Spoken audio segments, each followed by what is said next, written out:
सत्संग का रस जिसने चख लिया वह कभी भूल नहीं सकता कि सत्संग के रस में कितना स्वाद है। इस स्वाद को कोई सत्संगी ही समझ सकता है, दूसरा नहीं। दूसरा भी यदि आ जाए 2-4 दिन लगातार सत्संग में तो उसे भी कुछ न कुछ स्वाद लगने लगेगा और ऐसा लगेगा कि फिर कभी छूटेगा नहीं। सत्संगी को, जो सत्संगी बन चुका है, शायद ही आप सुने होंगे कोई एकाध ऐसा निकल जाता है जो सत्संग की धारा से अलग होकर इधर उधर बौख गया हो। शायद संयोग, हाँ, मत पंथ संप्रदाय बदल लिया हो, कबीर पंथ से राधा स्वामी में चला गया हो, महर्षि मेही में चले गए हो या किसी में, लेकिन सत्संग का रस का पान जिसने कर लिया है, रसास्वादन जिसने कर लिया है, वह सत्संग को कभी भूल नहीं सकता है। क्योंकि सत्संग में वह रस ही है, वह आनंद ही है कि जो संसार के किसी भी चीज में वह आनंद नहीं है। संसारिक भौतिक पदार्थ में तो वो आनंद है ही नहीं। संतों की वाणी को अमृत वाणी कहा जाता है, संतों की वाणी को अमृत वाणी कहा जाता है, और खासकर सदगुरु कबीर साहब की वाणी को तो अमृत वाणी कहा ही जाता है। क्योंकि संत शिरोमणि सदगुरु कबीर साहब सभी संतों के शिरोमणि थे। वहीं से संतों की धारा प्रवाहित हुई। उसके बाद नानक साहब आए, दरिया साहब आए, पलटू साहब आए, घीसा साहब आए, फिर तो संतों की एक श्रृंखला बन गई और आज तक समय समय पर संत होते आए हैं। और संतों का जो कार्य है कि समाज में फैली हुई बुराइयों को, अंधविश्वासों को, ढोंग पाखंडों को दूर करने का प्रयास करना, अपने ज्ञान के द्वारा, अपने विचार के द्वारा। संत लोग कोई झगड़ा लड़ाई नहीं करते हैं, लाठी भाला नहीं चलाते हैं, नहीं तुमको ये मानना ही पड़ेगा, ये तुमको करना ही पड़ेगा, ऐसा नहीं। संतों की वाणी तो अमृत वाणी है ना। संतों की वाणी सुन करके ही लोगों को इतना आनंद आने लगता है कि बस इसी में मस्त हो जाता है। इतना मस्त हो जाता है कि मत पूछो। मन मस्त हुआ तो क्यों डोले, हल्की थी तब चढ़ी तराजू, अब पूर्ण भई तब क्या तौले। जब हल्की थी, अर्थात जब तक मैंने सत्संग के रस को समझा नहीं था, संत महात्माओं की संगति में गया नहीं था, दुनियादारी में यत्र तत्र भटक रहा था, तब मैं हल्की थी, तब मैं हल्की थी।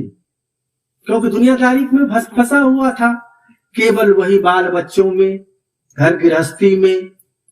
हाँ, कभी भी अपने विषय में सोचने का, समझने का अवसर नहीं मिला कि मैं भी कुछ हूं, इसे जानने समझने का अवसर नहीं मिला। यह अवसर तो तब मिला जब हमारी पड़ोस के कोई सत्संगी हमें पकड़ करके सत्संग में ले गया कि चलो भाई, आज पंडित टोला में पंडित गणेश दास जी के यहाँ सत्संग का आयोजन हो रहा है, चलो सत्संग सुनो भाई, एक दिन सुनकर तो देखो। रोज तो हर जगह जाते ही हो, नाच तमाशा सिनेमा हॉल में तो जाते ही हो, गया द्वारिका बद्रीनाथ घूमते ही हो, देवघर जाते ही हो। आज सत्संग में तो जाकर देखो जरा क्या मिलता है। सत्संग में तो ज्ञान की गंगा बहती है। किसकी गंगा? ज्ञान की गंगा। पानी वाला गंगा नहीं। पानी वाले गंगा में यदि डुबकी लगाओगे और कहीं थोड़ा ज्यादा पानी में चल गया तो, और तैरने नहीं आया तो क्या हाल होगा? डूब के मर जाओगे। गंगा वाले पानी में यदि डुबकी लगाओगे और तैरने शायद नहीं आता हो तो डूबकर मर जाओगे।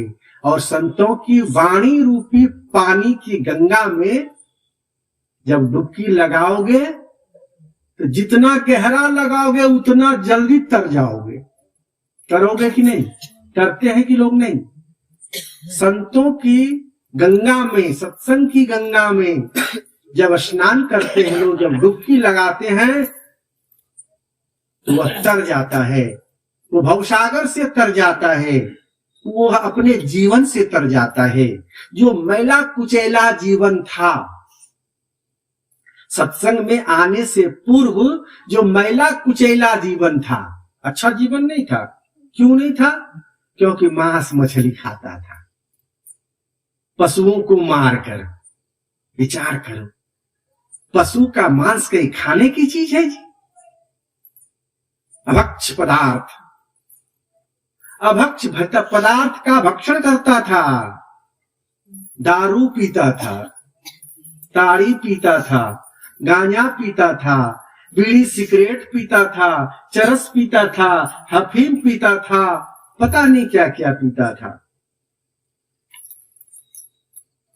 बीड़ी सिगरेट भी पीता था और पुड़िया भी खाता था। हा? लेकिन जब सत्संग में गया और सत्संग की ज्ञान गंगा में जब डुबकी लगाया तो डुबकी लगाते ही वो सारा कलुषित जीवन जो था, अभक्ष पदार्थीय जीवन जो था, वह जीवन स्वच्छ हो गया, धुल गया। और ज्ञान गंगा में, सत्संग की ज्ञान गंगा में स्नान करते ही मन मेरा निर्मल हो गया। हुआ कि नहीं आप लोगों का? मेरा तो हो गया है, आप लोगों का भी हो गया है। मन निर्मल नहीं हुआ होता, पाक साफ नहीं हुआ होता, पवित्र नहीं हुआ होता तो आज आप सत्संग में घर से काम धंधा छोड़ करके यहाँ बैठे नहीं होते। घर के काम धंधा को छोड़ करके, अरे कितना बढ़िया भोजन पानी अभी बना होता, खा पी के नहीं कुछ तो कम से कम आराम किए होते, टीवी देखते होते, मोबाइल देखते होते, बाल बच्चों के साथ बैठ करके गपशप करते। इन सारे कार्यक्रमों को छोड़कर जो आप सत्संग में बैठने आ गए हो, इस संत महापुरुषों की वाणी सुनने के लिए जो आ गए हो, यही साबित करता है कि आपने सत्संग की गंगा में जो डुबकी लगाया है, आपका जो मैला कुचैला जीवन था, अभक्ष पदार्थीय भक्षण का जो जीवन था, वो सब आप लोगों ने दूर कर दिया है। आपका मन पाक साफ हो गया है, निर्मल हो गया है, पवित्र हो गया है, स्वच्छ हो गया है, जैसे सरिता नीर। कबीरा मन निर्मल भया जैसे सरिता नीर, पाछे पाछे हरि फिरे और कहत कबीर कबीर। सरिता की नीर की तरह गंगा की नीर। कौन सा गंगा? ये सुल्तानगंज वाला और भागलपुर वाला नहीं, ओ गंगोत्री जमुनोत्री, जहां से गंगा प्रवाहित होती है, वहां का जो स्वच्छ जल, जड़ी बूटी से युक्त जो स्वच्छ जलधारा है, उसके समान आपका मन हो गया है, क्योंकि आपने सत्संग की गंगा में डुबकी लगाया है। जब से आपने सत्संग की गंगा में डुबकी लगाया है, तब से आपका मन निर्मल हो गया है, पवित्र हो गया है। अब आपका मन गलत जगह जाता नहीं है।